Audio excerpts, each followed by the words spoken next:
Hello everybody, welcome back to my channel.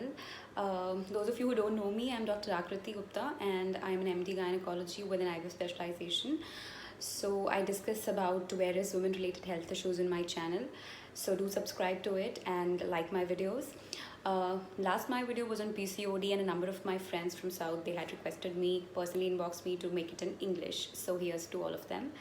We'll be talking about polycystic ovarian disease. In short, we'll be talking about its causes, diagnosis, and its management. So it is actually the burning topic, PCOD, and a number of people are still unaware of the problem, what lies behind it.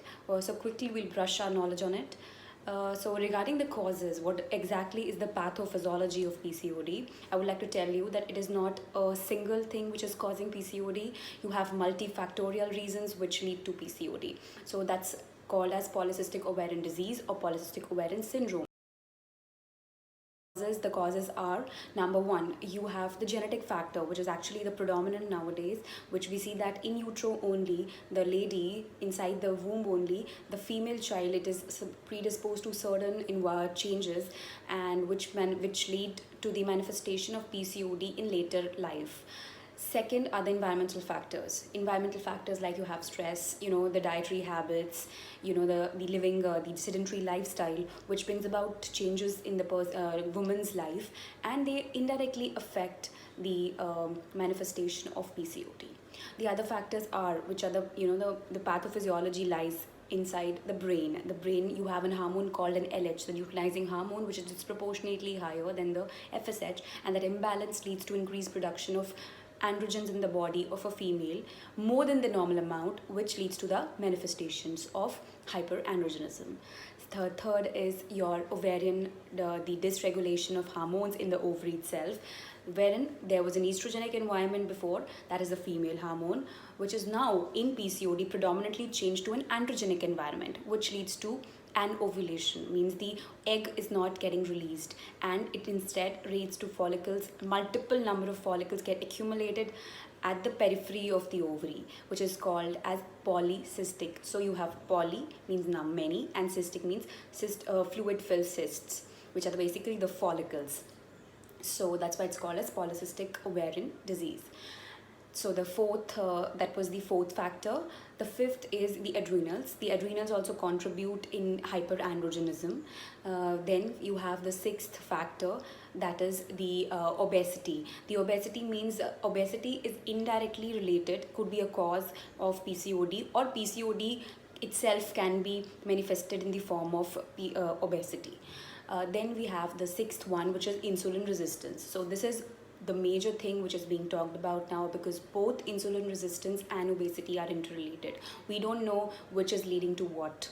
And PCOD itself, the insulin resistance has a relationship around 60 to 85% of the patients with PCOD are likely to have insulin resistance. So what is insulin resistance? It actually means that there is the insulin is a hormone which is used to digest the carbohydrates in the body and release the glucose from it, the complex carbohydrates. So what happens is the body shows resistance to insulin, which means that normally we were requiring some amount of insulin for breaking down that complex carbohydrates, but now the body's resistance, and hence the amount which was initially required, it has increased.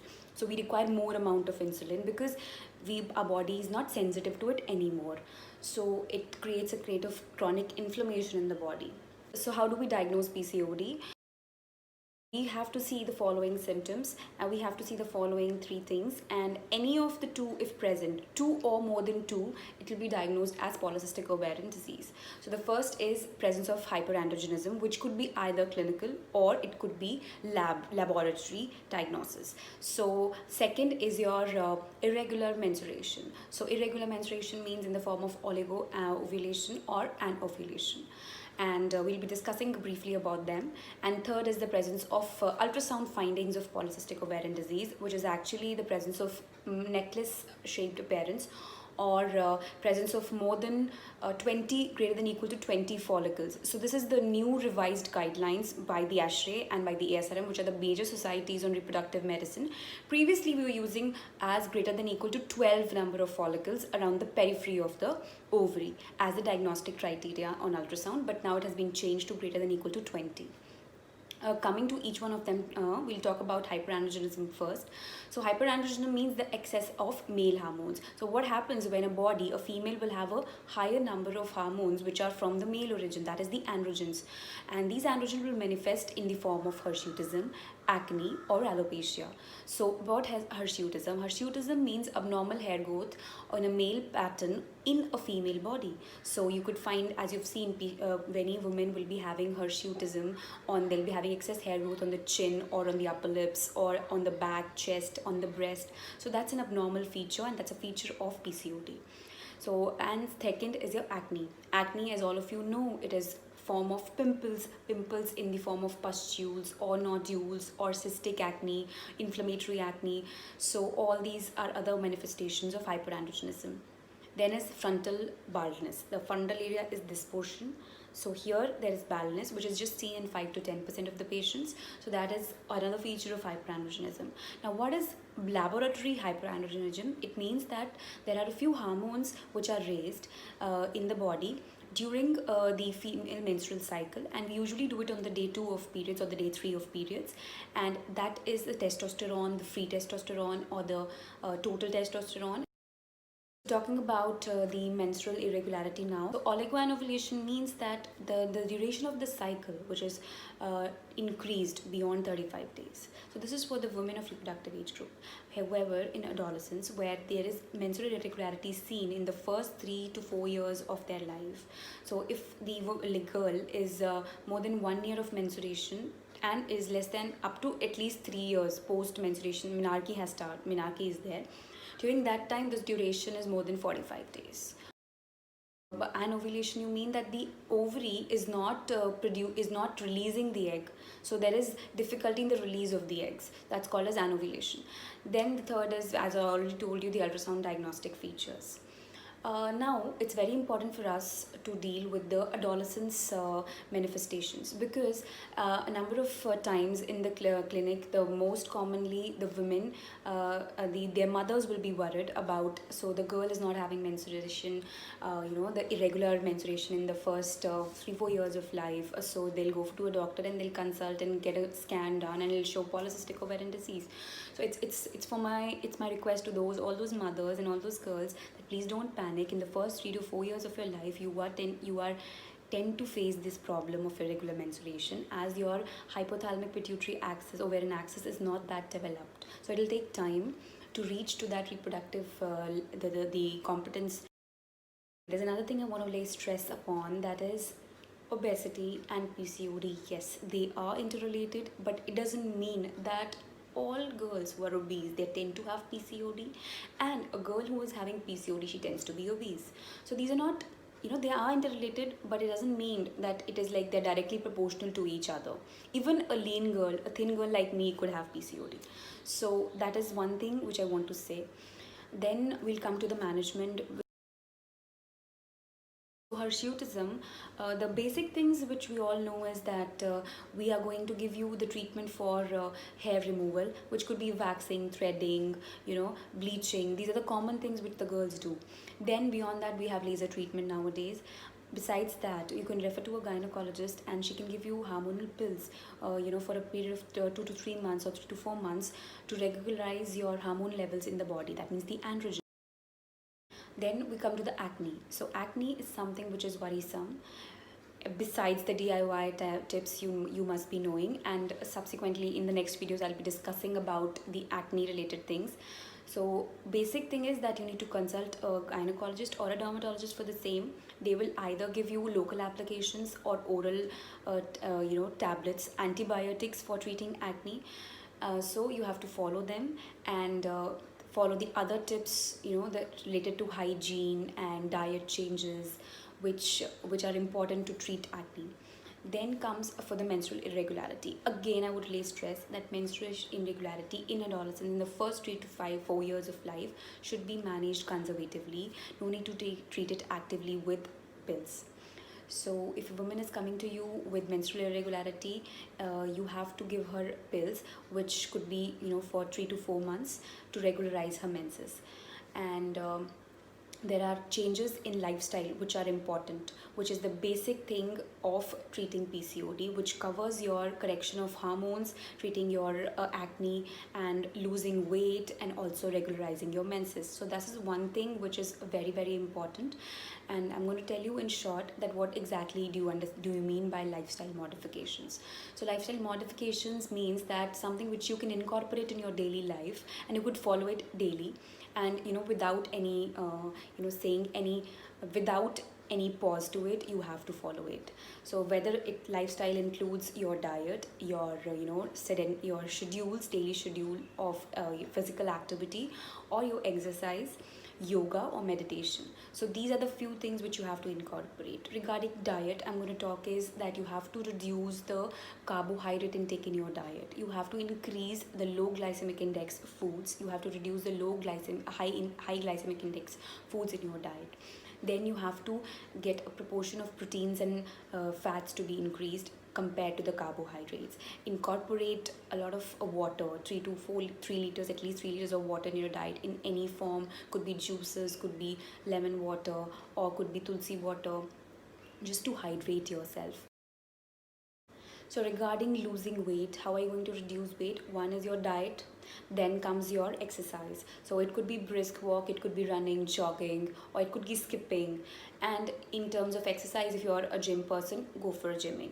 So then you must reduce the 5 to 10% of your body weight. You do it in short proportions, small proportions, rather than reducing it in bulk, because when you reduce it in bulk, it will come back immediately.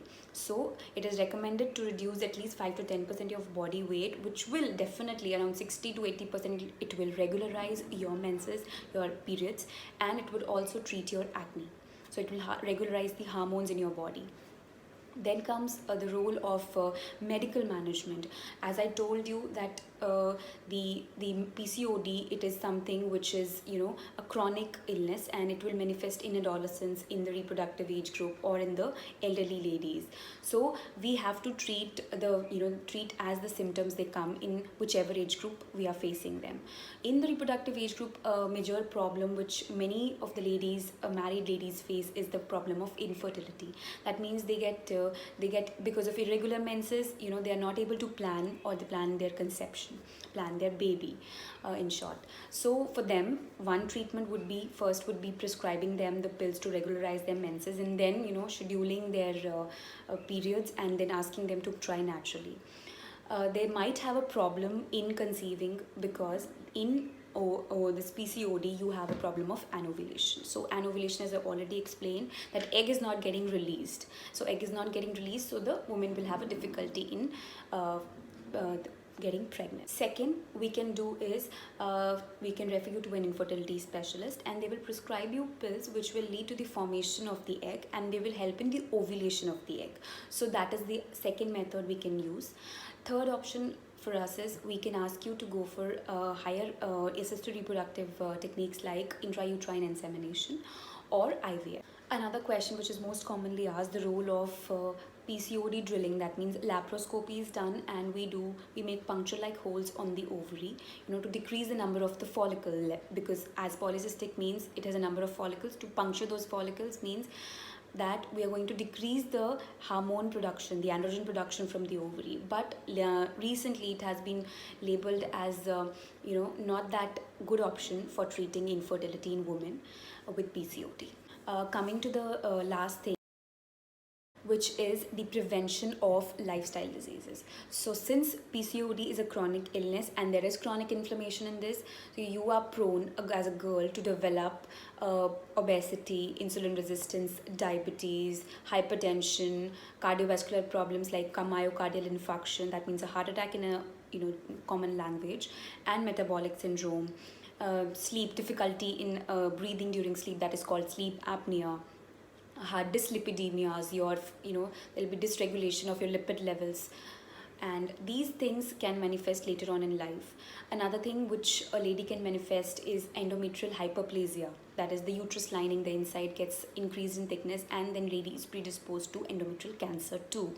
So to prevent these lifestyle diseases and to prevent cancer in later life in women with PCOD, we must include lifestyle changes in our diet, in our lifestyle and sedentary lifestyle, include exercise, plus we should include yoga and meditation.